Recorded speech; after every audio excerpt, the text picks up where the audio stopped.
Hello friends, welcome to AB classes. Friends, आज का subject है मैन्युफैक्चरिंग प्रोसेस। आज मैं मैन्युफैक्चरिंग प्रोसेस के अंदर समझाने वाला हूं कास्टिंग प्रोसेस को और उसके क्लासिफिकेशन को। यदि आप कास्टिंग प्रोसेस और उसके क्लासिफिकेशन समझना चाहते हैं तो वीडियो पूरा जरूर देखें। ऐसे ही वीडियो और भी सब्जेक्टों के मैं डाल चुका हूं, जैसे कि material technology, thermal engineering, strength of material, और भी सब्जेक्टों के डाल चुका हूं। मैंने सभी सब्जेक्टों के नाम से पर्टिकुलर प्लेलिस्ट बना रखी है, उसमें जाकर आप देख सकते हैं। कुछ सब्जेक्टों की डिस्क्रिप्शन बॉक्स में भी मैंने लिंक दे रखी है, वहां से भी जाकर आप देख सकते हैं। ऐसे दोस्त हमारे जिन्होंने अभी तक हमारा चैनल सब्सक्राइब नहीं किया है तो प्लीज फ्रेंड्स चैनल को सब्सक्राइब कर लें, बेल आइकॉन पर क्लिक कर लें, जिससे कि आने वाली वीडियो की नोटिफिकेशन आपके पास पहुंच सके। अब फ्रेंड्स स्टार्ट करते हैं आज का वीडियो। यहाँ पर सामने आप देख सकते हैं कास्टिंग की डेफिनेशन लिखी हुई है, इधर इंग्लिश में और इधर हिंदी में। नीचे एक डायग्राम बना हुआ है। फ्रेंड्स, मैं बता दूं, मैं जो भी समझाऊंगा इस डेफिनेशन के अकॉर्डिंग समझाऊंगा और इस डायग्राम के अकॉर्डिंग समझाऊंगा, जिससे आप डेफिनेशन को समझ सकें और डायग्राम को अच्छे से एक्सप्लेन कर सकें। तो फ्रेंड्स स्टार्ट करते हैं सबसे पहले कास्टिंग की डेफिनेशन को समझाना। तो समझ लेते हैं फ्रेंड्स कि कास्टिंग प्रोसेस क्या होती है। सबसे पहले मैं बता दूं फ्रेंड्स कि कास्टिंग प्रोसेस का कब यूज किया जाता है। तो जब भी ऐसे कुछ पार्ट्स हों, कॉम्प्लेक्स पार्ट्स बोलते हैं, कि जिनको नॉर्मल अदर मैन्युफैक्चरिंग प्रोसेस है उससे मैन्युफैक्चर करना आसान नहीं होता, जब हम कास्टिंग प्रोसेस का यूज करते हैं।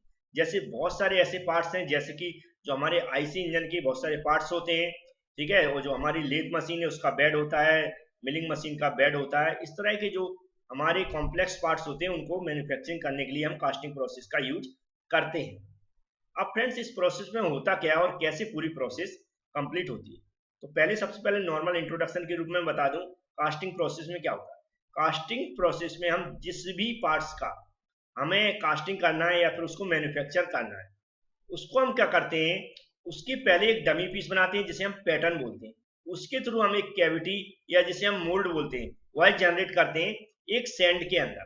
ठीक है, वह जब कैविटी या मोल्ड जनरेट हो जाता है, फिर हमें जिस भी मेटल का उस पीस को बनाना है उस मेटल को हम मेल्ट करते हैं। फिर मेल्ट करने के बाद उस कैविटी या मोल्ड में हम उसको डालते हैं, फिर ठंडा करने के लिए छोड़ देते हैं। फिर ठंडा होने के बाद उसी तरह का हमारा एक पीस तैयार हो जाता है। इस तरह इस प्रोसेस में हम करते हैं। लेकिन इसमें ये पैटर्न कैसे तैयार करते हैं, कैविटी कैसे जनरेट करते हैं और कैसे इसको ठंडा करते हैं, पूरी प्रोसेस इस डायग्राम के थ्रू समझेंगे।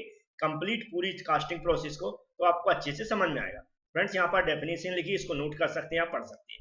अब आगे इस डायग्राम को समझते हैं, उससे आपको अच्छे से समझ में आएगी पूरी प्रोसेस। तो फ्रेंड्स मैं समझा रहा हूँ कास्टिंग प्रोसेस। यहाँ पर एक डायग्राम बना, इस डायग्राम को अच्छे से समझना। जैसे जैसे स्टेप बाय स्टेप मैं बताऊंगा आपको वह सुनते जाना है और समझते जाना है। सबसे पहले कास्टिंग प्रोसेस में हम क्या करते हैं, एक पैटर्न तैयार करते हैं। क्या करते हैं, पैटर्न। पैटर्न क्या होता है कि जिस भी पीस को या जिस भी हमें पार्ट्स को तैयार करना है, मैन्युफैक्चर करना है, उसका एक डमी पीस होता है, वैसा ही एक कॉपी पीस होता है। उसको हम किसी लकड़ी का भी बना सकते हैं, मोम का भी बना सकते हैं, प्लास्टिक का भी बना सकते हैं, और भी कुछ मटेरियल होते हैं पैटर्न से रिलेटेड, उनका हम तैयार कर सकते हैं। उसको तैयार करने के बाद हम क्या करते हैं, हमारे पास पैटर्न तैयार करने के लिए दो बॉक्स होते हैं। जैसे एक बॉक्स को हम क्या बोलते हैं, ड्रैग। क्या बोलते हैं, ड्रैग। दूसरे बॉक्स को बोलते हैं कॉक। नीचे वाला पार्ट होता है ड्रैग, ऊपर वाला पार्ट होता है कोक। इसके अंदर हम क्या करते हैं, हमारा सैंड को भरते हैं। किसको भरते हैं, सैंड को। सैंड क्या होती है, सैंड एक मिक्सर होता है जिसके अंदर हम कुछ जो हमारी बालू बोलते हैं ना, वह बालू रहती है। उसके अंदर कुछ मिट्टी रहती है, मिट्टी को जो हम क्ले बोलते हैं इंग्लिश में। इसके अलावा कुछ वाटर रहता है। इसको तीनों को मिक्स करके हम क्या करते हैं, एक सैंड तैयार करते हैं। पूरे कॉम्बिनेशन क्या बोलते हैं, हम सैंड बोलते हैं। ठीक है, उस सैंड को हम क्या करते हैं, इस बॉक्स में भरते हैं। कौन से, ड्रैग में और कूप में।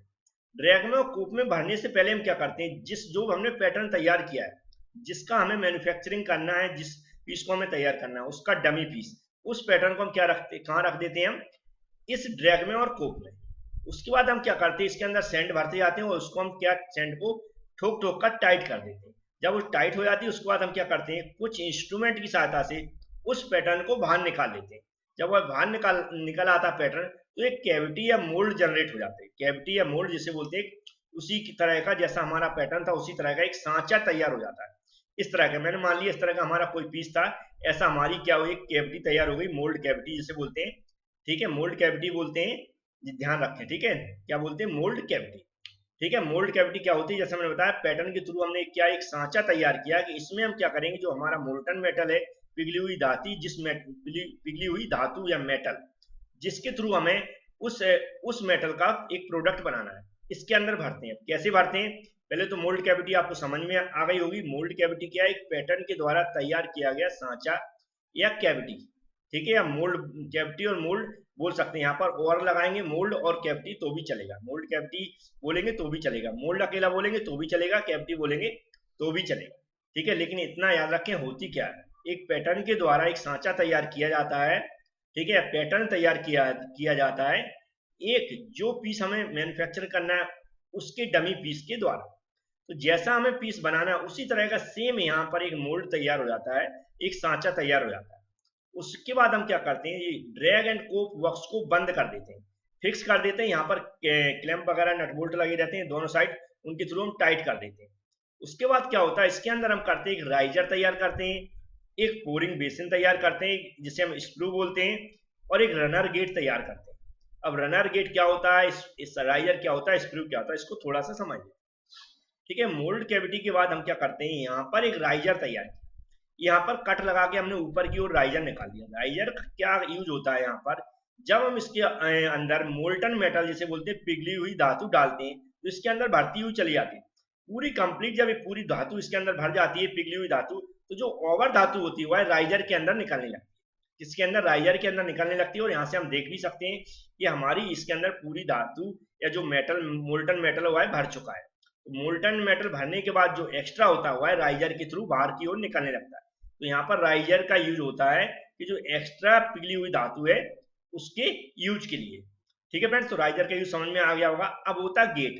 गेट का यूज होता है फ्रेंड्स, यहाँ जो हमारी पिघली हुई धातु आ रही है, जो मोल्टन मेटल आ रहा है, उसको एंट्री कराने के लिए किसके अंदर, मोल्ड कैविटी के अंदर। मोल्ड कैविटी के अंदर हम एंट्री कराने के लिए एक यहाँ पर कट लगाते हैं जिसको हम क्या बोलते हैं, गेट।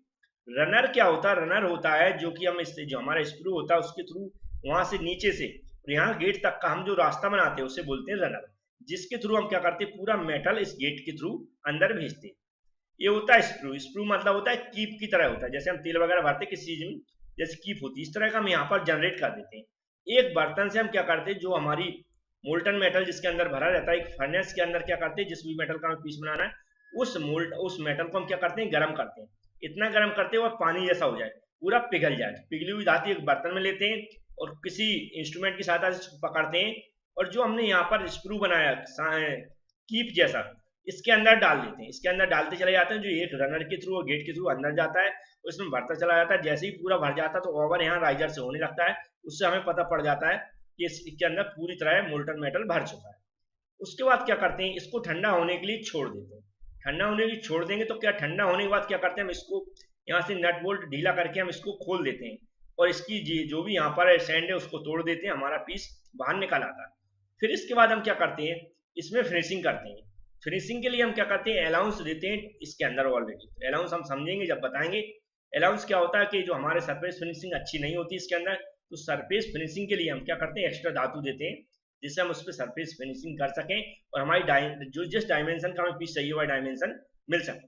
अब फ्रेंड्स इसको हम एक 3D डायग्राम से भी समझाने की कोशिश करते हैं।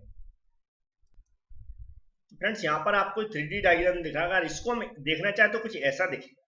यहाँ पर ये क्या होगा, एक कीप है जिसे बोलते हैं स्क्रू, पोरिंग बेसन का यहाँ से इसमें डालेंगे, ये ऊपर का हिस्सा होगा। ठीक है, यहाँ से क्या होता है, यहाँ पर गेट बन जाता है, पूरा रनर होता है। ये हमारी मोल्ड कैविटी जो कि यहाँ पर दिख रही है, ये राइजर ऊपर दिख रहा होगा। ठीक है, तो ये कास्टिंग हमारी तैयार हो जाती है ठंडा होने के बाद। अब इसके अंदर और भी कुछ, अगर इसको हम खोल के देखना चाहें पूरा 2 हिस्सों में, तो कैसा दिखेगा उसको भी हम देख लेते हैं। तो फ्रेंड्स यहाँ पर हमने इसको खोल के दिखाया कि ये जो वाला पार्ट कैसे दिखती है। तो ये जो हम तैयार दिख रहा है, ये ओपन राइजर हो गया, यहाँ पर एक क्लोज राइजर होगा कि यहाँ से भी अगर जब अंदर नहीं जाती तो ओवरफ्लो होगी तो बाहर तो निकलेगी नहीं, तो यहाँ पर एक क्लोज राइजर भी बना देते हैं इससे कि इसके अंदर ऊपर जा सके। ये बोलते हैं कोर। कोर से क्या होता है, किनारी दिख रही है आपको, ये किनारी झड़े नहीं और सही से किनारी तैयार हो जाए, उसके लिए हम एक कोर का यूज करते हैं इससे किनारी बनाने के लिए। ठीक है, तो कोर प्रिंट वगैरह की हमें अलग से हमें कोई चीज प्रिंट इसमें बनाना है तो उसको आप कोर बना के उसी तरह का बना के हम अलग से इसमें इंसर्ट करा देते हैं। ठीक है, ये पूरा आपको खुला हुआ दिख रहा होगा, ऑलरेडी मैं समझा चुका हूँ, लेकिन आप याद रखें ये सिर्फ डायग्राम देखने के लिए, समझने के लिए कि किस तरह के ये दिखते हैं। लेकिन याद रखें ये पूरा सैंड है, ये दिख रहा है आपको, इस सैंड के अंदर बना हुआ है। सेंड में बता चुका हूँ कैसे तैयार करते हैं कि हमारी जो बालू रहती है, जिसे आप नॉर्मल अपनी भाषा में बोलते हैं, जो मकान बनाने के लिए तैयार की जाती है, वह एक स्पेशल सैंड होती है। उसके अंदर थोड़ा सा क्या रहता है, हमारी जो मिट्टी मिली रहती है उसमें थोड़ा सा वाटर मिला रहता है। उससे हम क्या करते हैं, वाटर मिला रहता है, जिससे क्या होता है ये टाइट हो जाती है मिट्टी के साथ। तो ये मिट्टी और बालू, और जो हमारी बालू है और क्या बोलते हैं उसको, हमारे ये वाटर, उसके साथ बनी हुई अंदर बॉक्स के अंदर, बॉक्स आयरन का होता है, उसके अंदर हम एक पूरा तैयार करते हैं, जिससे फिर इसके बाद जब हमारा पीस तैयार हो जाए, मैन्युफैक्चर हो जाए, उसके बाद इसको आसानी से तोड़ सकें। तो तोड़ने के बाद हमारा पीस तैयार हो जाता है जैसा हम बनाना चाहते हैं, जैसा भी हम मैन्युफैक्चरिंग करना चाहते हैं। ठीक है, तो याद रखें ये दोनों सिर्फ समझने के लिए। ये मेन डायग्राम है आपका जो एग्जाम में बनाना है, तो इस डायग्राम को आप एग्जाम में बनाएं साफ सुथरा, आपको दिख रहा होगा। ये ऊपर का कोप पार्ट ब्लू कलर में बना है, नीचे का ड्रैग पार्ट ब्लैक कलर में बना है, ये मोल्ड कैविटी रेड कलर में बना है, राइजर ग्रीन कलर में बना है, ये पिंक कलर में रनर और गेट बना हुआ है, और ये आराम से नॉर्मल ब्लैक कलर में यहाँ पर ये जरूर बना है स्प्रू। ठीक है फ्रेंड्स, अब हम इसको स्टेप बाय स्टेप कैसे लिखेंगे पूरी प्रोसेस को, वही भी देख लेते हैं। तो फ्रेंड्स, लिखने में जब प्रॉब्लम हो आपको, तो आप step by step he 4 step लिख दें। 4 स्टेप में क्या लिखना है आपको, सबसे पहले लिखना first metal is melted in a suitable furnace. जो फर्नेस से हम मेटल को मेल्ट करना चाहते हैं उसके थ्रू हम क्या करते हैं, मेटल को मेल्ट कर लेते हैं। उसके बाद जो हमारा मोल्टन मेटल है, जो पिघली हुई धातु, उसको कोट करते हैं कैविटी के अंदर, इस कैविटी के अंदर। इसके बाद क्या करते हैं, हम उस मेटल को कैविटी के अंदर, जब मेटल पूरा भर जाती है कैविटी, उसका सॉलिडिफाई करने के लिए छोड़ देते हैं, मतलब उसको ठंडा करने के लिए हम छोड़ देते हैं। उसके बाद हम क्या करते हैं, रिमूवल ऑफ कास्ट पार्ट, जो हमारा पार्ट तैयार हो जाता है ठंडे होने के बाद, उसको हम क्या करते हैं, निकालते हैं, और इसको हम ब्रेक कर देते हैं पूरी कैविटी को। जो हमारा मेटल निकलता है बन के, उसको हम साफ करते हैं, उसकी फिनिशिंग करते हैं, पॉलिशिंग करते हैं, जो भी हमारी प्रोसीजर है उसको पूरा तैयार करने के लिए, और पूरी प्रोसीजर यूज करते हैं, और हमारा एक पार्ट तैयार हो जाता है। तो फ्रेंड्स, ये प्रोसीजर आप लिख भी सकते हैं। अब सीधा चलते हैं इसकी क्लासिफिकेशन पर। तो फ्रेंड्स, एक types of casting process different types की होती हैं, जैसे कि सैंड कास्टिंग है, इन्वेस्टमेंट कास्टिंग है, डाई कास्टिंग है, लो प्रेशर कास्टिंग है, सेंट्रीफ्यूगल कास्टिंग है, ग्रेविटी डाई कास्टिंग है, वैक्यूम डाई कास्टिंग है, स्क्यूजिंग डाई कास्टिंग है, लॉस्ट फॉर्म कास्टिंग है, और कंटिन्यूअल कास्टिंग है। इनमें से फ्रेंड जो भी क्वेश्चन में बार बार आती हैं, जो एग्जाम में, थ्योरी एग्जाम में पूछी जाती हैं, सिर्फ उतनी ही मैं समझाऊंगा वन बाय वन। तो फ्रेंड्स, अब जो नेक्स्ट वीडियो बनाऊंगा मैं मैन्युफैक्चरिंग से रिलेटेड, उसमें से इन्हीं में से किसी से रिलेटेड बनाऊंगा जो एग्जाम में बार बार पूछी आती है। तो फ्रेंड्स, इसमें से कुछ प्रोसेस हम समझाएंगे जो एग्जाम में बार बार पूछी आती है। अगर फ्रेंड्स आज का वीडियो आपको पसंद आया तो लाइक जरूर करें। Thank you friends.